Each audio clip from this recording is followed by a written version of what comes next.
सुख। वो काफी देर तक बाजार में घूमता रहा। उसने सोचा कि वो क्या है जो वो खरीदना चाहता है।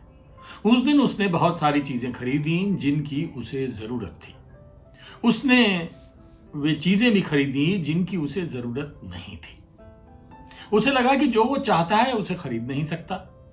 फिर उसने सोचा कि वो क्या है जो मिल नहीं पाता। बाजार से खरीदी चीजों को उसने कूड़ेदान में डाल दिया। वो घर से निकल आया। उसने चारों तरफ देखा। उसके अंदर से तेज रुलाई निकलने वाली थी, लेकिन अंततः वो जोर से खांसा। वो चलता रहा और सोचता रहा कि कितने सारे घर हैं और कितने सारे पते हैं, लेकिन ना रहना हो पाता है और ना पहुंचना। उसने एक बस पकड़ी, एक रेलगाड़ी में वो बैठा, फिर स्टेशन से रिक्शा लेकर एक मोहल्ले में आ गया। वो एक घर ढूंढता रहा। बहुत सारी सीढ़ियां चढ़ने के बाद वो आदमी हांफने लगा था। चेहरे पर पसीना भी निकल आया था। उसे लगा कि उसे लौट जाना चाहिए। उसने याद करने की कोशिश की कि वो क्यों आया था। याद आया कि वो सुख के लिए आया था। सुख के लिए? ये सोचकर वो मुस्कुरा दिया। वो सुख के लिए सांकल बजाने जा रहा है, ये सोचकर वो चकित हो गया। उसने सांस को स्थिर होने दिया और फिर सांकल खड़खड़ाने के लिए हाथ उठाया। शीशम का बहुत पुराना दरवाजा खुला तो एक स्त्री ने कहा कि बहुत दिन के बाद आए। आदमी ने कहा कि सुख पाने के लिए निकला हूं। उस स्त्री के चेहरे पर पसीना छलक आया। वो लंबे से आंगन में एक तरफ गई, फिर वो लौटी। वो आंगन के बीच में खड़ी हो गई। उसने आदमी की तरफ देखा। स्त्री ने आदमी को पानी लाकर दिया और कहा कि वो भी सुख के लिए घर में सांकल लगाकर निकलने ही वाली थी। अब ये कहानी है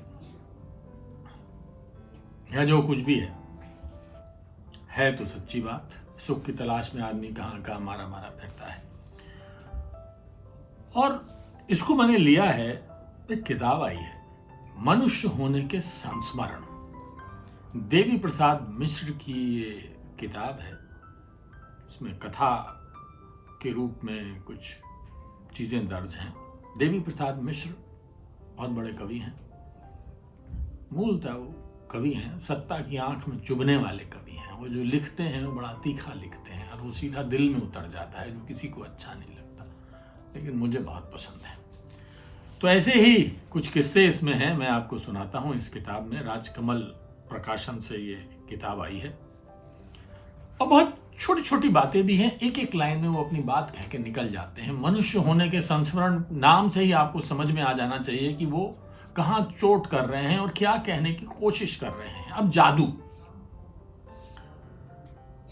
ये जादू तो है मेरे पास कि मैं तकलीफ को कविता में बदल देता हूं और सौभाग्य को खाक में। ये बात कोई कवि ही कह सकता है। अब देखिए, सरकार का दावा था कि उसे लोगों ने चुना है। सरकार लोग थी, लेकिन सरकार के सारे काम लोगों के विरुद्ध थे। जो ढांचा बना था उससे लगता था कि लोग अपने विरुद्ध हैं। समझ में आई आपको बात? मैं फिर से सुनाता हूं, फिर से सुनिए।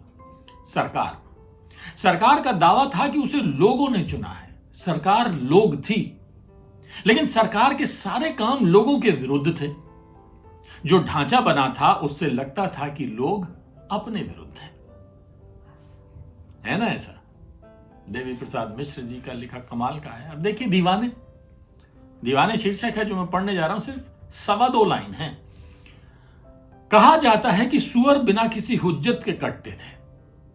कहा जाता है कि सुअर बिना किसी हुज्जत के कटते थे अगर उन्हें यह पता चल जाता था कि उन्हें 21 साल की कंजी आंखों वाली रोजा मारिया रोस्ट करेंगे। ऐसे दीवाने कहीं मिलेंगे, लेकिन पूरा देश ही दीवाना हो तो आप क्या करेंगे? रोजा मारिया रोस्ट करेंगी तो रोस्ट हुई है। नदी और स्त्री के पानी में। अब ये देखिए, ये इसके बाद मुझे कुछ कहने की जरूरत नहीं होगी, कुछ पढ़ने की जरूरत नहीं होगी। देवी प्रसाद मिश्र जी का ये जो नदी और स्त्री के पानी में शीर्षक से उन्होंने लिखा है कि जहां एक स्त्री नहा रही थी उससे कुछ दूर पर मैं नहा रहा था। जहां एक स्त्री नहा रही थी उससे कुछ दूर पर मैं नहा रहा था। नदी के बहाव के साथ उसका जल बहकर मुझ तक आ रहा था। फिर उसकी शिकायत और उसका पसीना, उसका अकेलापन और उसकी अधीन न होने की आकांक्षा, उसकी इच्छाएं और उसका विद्रोह। मैं एक स्त्री की अग्नि में नहाता रहा, एक स्त्री की सांस में, एक स्त्री की अमूर्तता और ठोसत्व में, एक स्त्री के आकाश में, एक स्त्री की असहमति और आजादी में। मैं चाहता था कि प्रवाह में बहती वो मेरे पास आ जाए, लेकिन वो भी अगर कुछ चाहती थी तो शायद ये कि प्रवाह के विरुद्ध तैरता मैं उस तक जाऊं।